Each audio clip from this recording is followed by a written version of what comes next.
Hello fellow gamers, it's Tony from Laughing Griffin Gaming. This time I am going to be doing some gameplay and a review of The Final Station. This was a game that was provided in the November 2019 Gold membership through Xbox.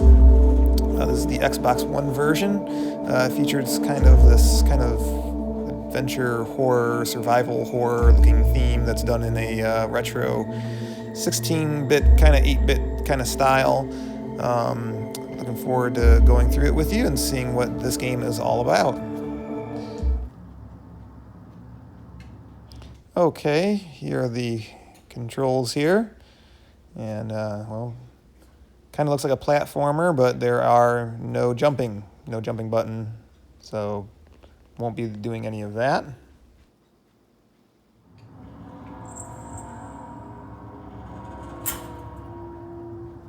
Alright, well now I'm armed and have some ammo, and oh, here's our first shadow person, and well, just shoot, die! That was not so great. Yeah, more loot. More shadow people. Wow, that little gremlin guy was trying to... What? Wow, that didn't take long at all. Why even have a health bar? Oh.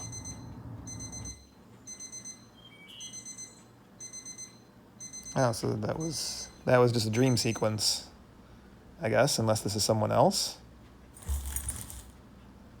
Oh, well, they didn't want to animate his ability to get up. Apparently that was too costly, or that 3 frames of animation was too hard to do.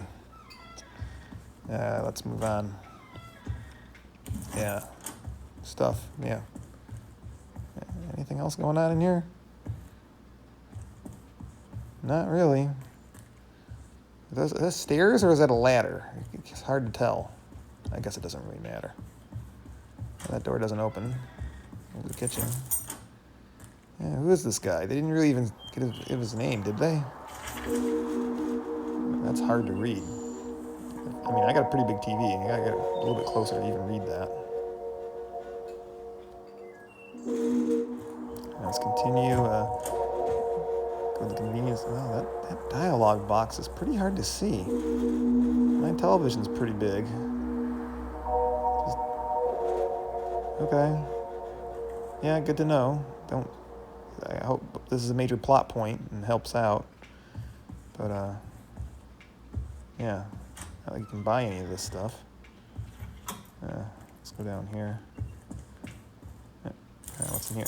Cigarettes and whiskey. That's always good stuff to have during the apocalypse or zombie invasion or survival horrors. And wow, that guy is really, really drunk. Nice. Okay, let's continue.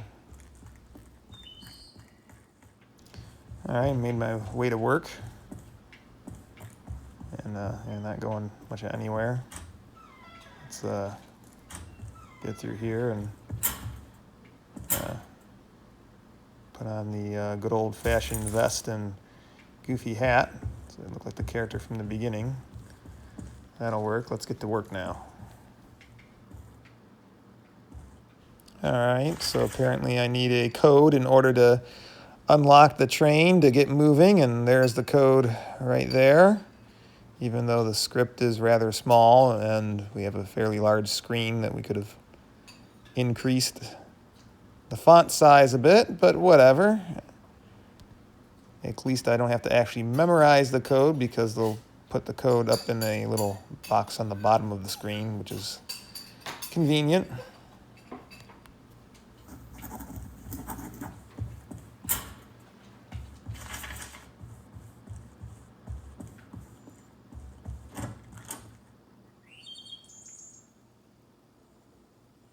And this guy wants a ride, so sure, what the heck.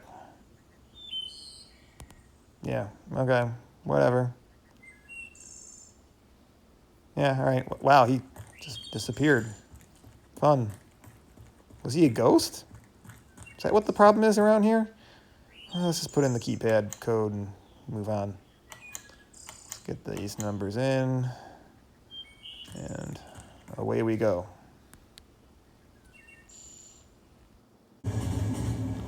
So I was kind of hoping now that they would give me a tutorial now I'm aboard the train to explain to me what any of this stuff is. But yeah, small font sizes, hard to read. Thanks for that. Yeah, that guy's complaining back there. Who cares? What is this stuff? What is it for? The guy's kind of telling me I gotta do things manually and stuff, but do what? What? That's it? That's the tutorial? That tells me what this is for? Oh, yeah. Okay, yeah, good to know. So at the next stop, I was hoping for a kind of more plot revelation and furthering the plot and moving the story along and or getting to some action, but no, it actually moves at an incredibly slow pace, and it doesn't make much sense, and they don't really reveal much whatsoever. So I'm just gonna go ahead and skip ahead to some more poignant point of the game. So after that painfully slow progression of the plot, which was really not much of a progression, we're back to pathetic item management that is the trip on these cramped quarters of this train that has no bathroom. Yeah. What the heck? That guy just died for like no reason. Is this thing filled with like carbon monoxide? I mean, it looks like blood is all over the place, like his head exploded or something. Why did that happen? There's no reason for it. Why are the life bars going down on the passengers like that? It makes no sense.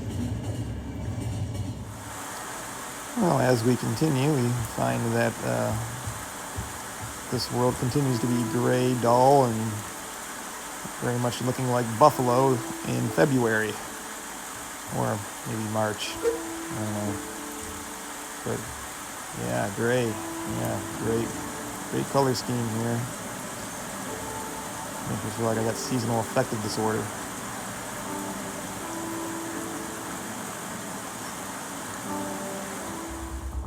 So after a bunch of very pointless scenes and interactions that seemed like they went on forever, with a lot of small dialogue boxes, we get to this point where these generals / government / conspiracy theory people demand that I take this red box with me on the trip. And I guess that's the whole point of this game, and that's to get to the final station, I guess.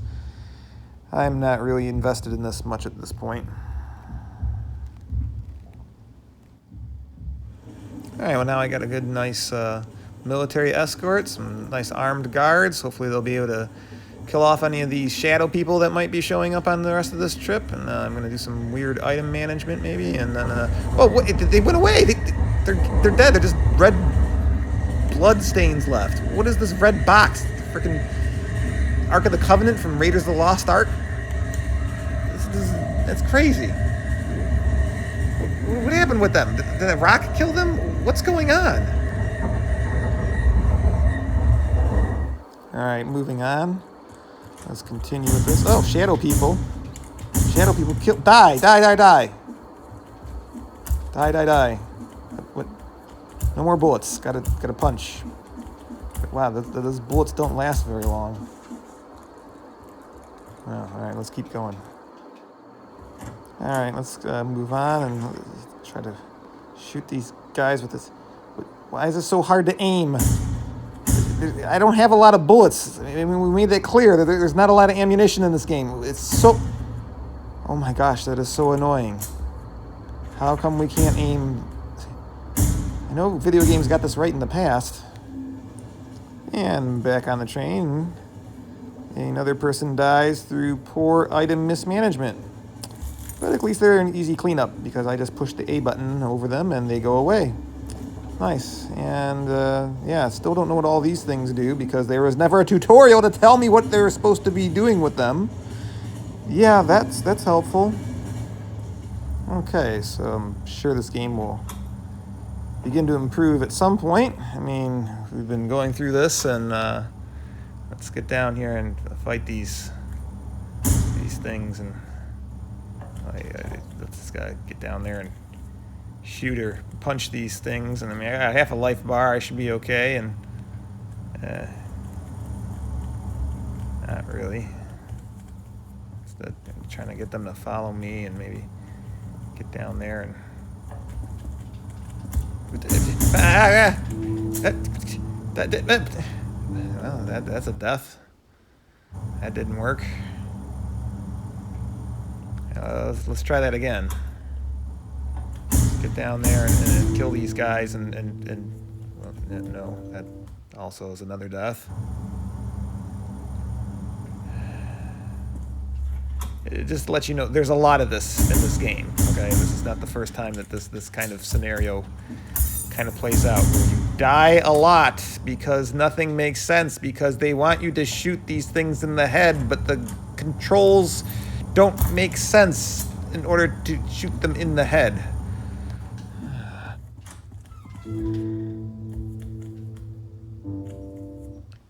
Okay, this time we're doing it. Let's get this done. No other way around. Come on, come on, come on. Let's get this made. Come on, get into the right position. All on one side of the room, so I can all blast you at once. Come on, come on, come on, come on, come on.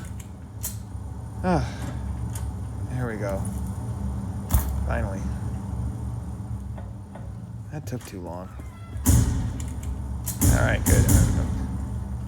And then I get a bit. Again with the death. Oh. So I want to try to be positive, because it's obvious that there was a lot of effort that was put forth into this type of game. It's kind of an indie game. They were going retro, trying to have that retro feel to it, but just so many problems that does not make this game fun to play.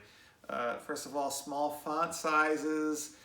You can't go back and reread what the NPC characters are trying to say. I mean, in the past we had, an established video game kind of presence was that you could go back and read the text of non-playable characters, and you would have, a dialogue box. No dialogue box that was good here. The dialogue box is so small that I actually had to sometimes get up off the couch just to read it. And I have 20/20 vision. I mean, these dialogue boxes are small. I would hate to play this game on a small television. There's also no option to increase the font whatsoever, or to increase a dialogue box. That doesn't exist. The control is just awful. The game Contra or Mega Man. I mean, these are games that were made back in the 80s. You point the character in one direction, and that's the direction that they're going to shoot. In this game, that's not the case. The movement that you're doing with the character, you have to then control where the gun's pointing, and it doesn't really work well, especially when ammo is so limited and you have to make headshots all the time just so that you don't die. There's a life bar at the bottom, but it doesn't seem to matter much because the enemies seem to hit you once or twice and you die. So you die a lot, as you saw in the gameplay that I recorded. Too many problems. I'm not playing it again. Gloomy feel, like I said, seasonal affective disorder. There's nothing enjoyable about any of the backgrounds in this game, and I played it for a couple of hours, so it doesn't get any better. I use a rating system of 1 through 10 from Game Informer. This is gonna have to be a 5. Just pass it up. It's not good. Don't bother. They were going in the right direction with this. I know the programmers probably worked real hard on this. The art crew probably really tried to work real hard on this, but it just fails to the point where it's just not an enjoyable experience for me. Maybe I don't really like survival horror games to begin with, but this really just was not very good. So pass it up. But don't pass up on my other videos. They're, I hope, a little bit better than this one. So go and check them out. They're on the channel. And like, subscribe, bell, all that nice stuff. See you next time. Bye-bye.